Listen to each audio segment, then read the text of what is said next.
Okay, here is a very short video on how to change the chain and sprockets on a KTM 790 Duke. Now this chain came without a split link. It was one complete chain, so I'm going to show you very quickly, very briefly on what I've done. So rear wheel removal over there, ready to have the rear sprocket changed, and take off the chain guard and then take off the foot peg, them two holes there, and I folded the foot peg up here out the way. Excuse the state of my bike, but it's winter. Okay, then we come to the front sprocket.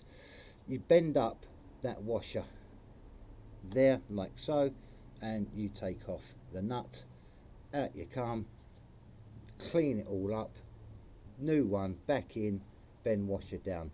The torque setting on that is 100 Newton meters. Now the problem I come across was when I took the chain off, it was all linked around. You can't get it off the pallet stand. So what I did was I put the wheel back in again, didn't bother with the caliper, put the wheel back in again, put the bike down, put in the new chain in the position where the old chain is. I'll take that other one out later, and yeah, that's about it really, nothing else to say. I think, yeah, the Newton meters on the sprocket nuts I think are 35 Newton meters, so but job's a good one. It ain't that difficult really, and that's it. Very short, very sweet, job done. Okay, moving on to the back wheel.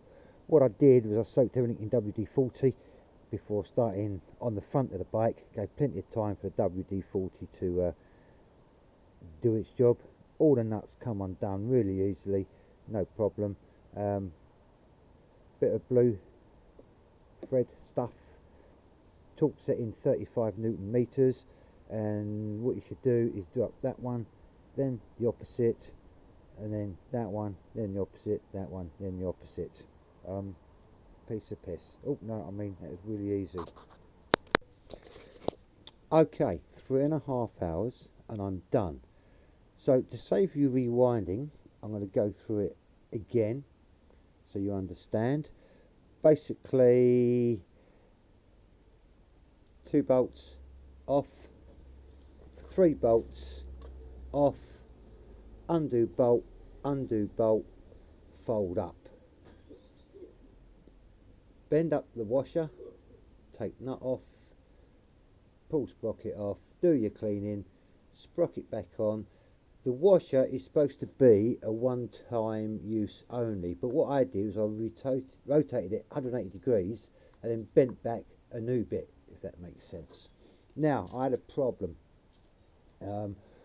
When this chain was locked on to and you couldn't get it off, what I did, as I said, I put the wheel back in, put down, laid on side stand. Now I thought my side stand was fully located. I kind of make sure that always happens, but the bike then tilted. I thought that's a bit strange, but didn't think anything of it. Anyway, I put the new chain in, put the bike back on centre stand. Now when I came to put everything back, this bolt here, it wouldn't go in. It was hitting metal, which went donk donk donk. It would not do up. It foxed me for a long time, but basically what happened was when I leant the bike down on side stand without the foot peg fitted, the side stand mounting moved, and that is why the bike fell. So the holes weren't lined up. Took me a while to suss it out, but I just got a mallet, a plastic mallet, and banged it back again so the holes all lined up. But that foxed me for quite a while. That's it, job done, nothing else to say. Loctite most of the stuff, and yeah, 3.5 hours, beat that.